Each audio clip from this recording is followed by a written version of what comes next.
trickle down, a famous economist proposed that trickle down theory. It has been a total failure. That means ఎవడో అక్కడ పరిశ్రమ పెడితే కిందకి బొట్టుగా అందిద్ది. ఎప్పుడు బొట్టు అందిద్ది? ఇప్పుడు ఈ దేశానికి 75-76 ఏళ్ళు స్వతంత్రం వచ్చింది. ఇంకా నేను అనేది ఓవరాల్గా చెప్తున్నాను. ఇక్కడ మీరు దీనికి సంబంధించి చెప్పాలని అనొచ్చాము ఒకళ్ళిద్దరు. దీనికి సంబంధించి రిలేటెడే ఇన్ని అప్పులు అవుతున్నాయి, ఇన్ని లక్షల కోట్లు అప్పులు అవుతున్నాయి, ఈ లక్షల కోట్లు ఎటుపోతున్నాయి అనేది మా పాయింట్. ఈ డబ్బంతా ఎటుపోతుంది అంటే ఒకడు కష్టపడితే ఇంకోడు సుఖంగా ఉంటాడా? ఇవాళ చాలా లెక్కలు చెప్పిన తర్వాత చెప్తాను నేను దానికి సంబంధించి. తల్లిదండ్రులు కావాలని మీ కలను సాకారం చేసుకోండి. ఓఎస్ఎస్ ఫర్టిలిటీ వారి తక్కువ ధర సంతానోత్పత్తి చికిత్సతో అపాయింట్మెంట్స్ కొరకు కాల్ చేయండి 7825893699. ఇవాళ అప్పు లేనటువంటి నేను అడుగుతున్నా, ఆ అప్పు ప్రభుత్వ అప్పే కాదు, అసలు అప్పు లేని వ్యవస్థ ఏముంది ఇప్పుడు మన తెలంగాణలో? సింగరేణి తీసుకోండి. సింగరేణి ఒకనాడు చాలా గొప్ప సంపన్నవంతమైనటువంటి సంస్థ సింగరేణి.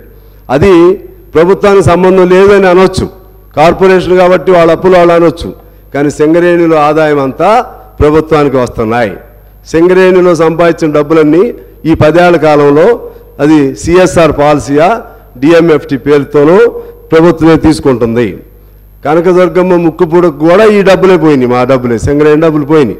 అలా అనేక చోట్ల చేపల పిల్లలు వేయాలన్నా, చెరువులు కట్టాలన్నా, లేకపోతే ఇంకోటైనా సిఎస్ఆర్ పేరుతో సింగరేణి మొత్తం ఇవాళ దివాళా తీసింది.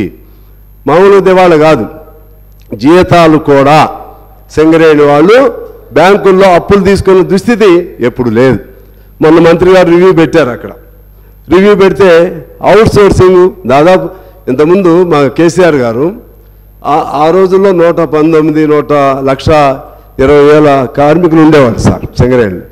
ఇవాళ సింగరేణిలో అప్పుడు మన తెలంగాణ వచ్చేటప్పటికి దాదాపు 60,000 మంది కార్మికులు ఉన్నారు. మన పెద్దలు కేసీఆర్ గారు చెప్పారు 1,00,000 మందితో సింగరేణి కళకళలాడతాయి, కొత్త మైన్స్ తీసుకొస్తాం. ఈ డబ్బులు కొత్త మైన్స్ మీద ఎంత ఖర్చు పెట్టారు? ఒక్క మైన్ ఎందుకు రాలేదు?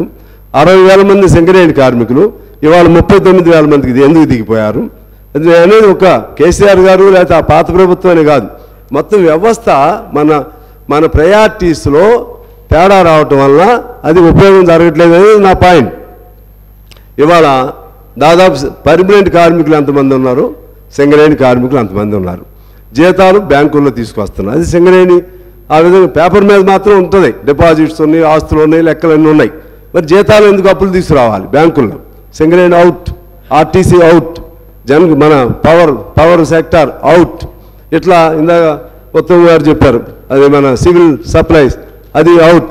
అన్ని అప్పులే, అన్ని కార్పొరేషన్లు అప్పులే. అది గవర్నమెంట్ సంబంధం లేదన్న పాయింట్ అది కాదు. అవన్నీ కూడా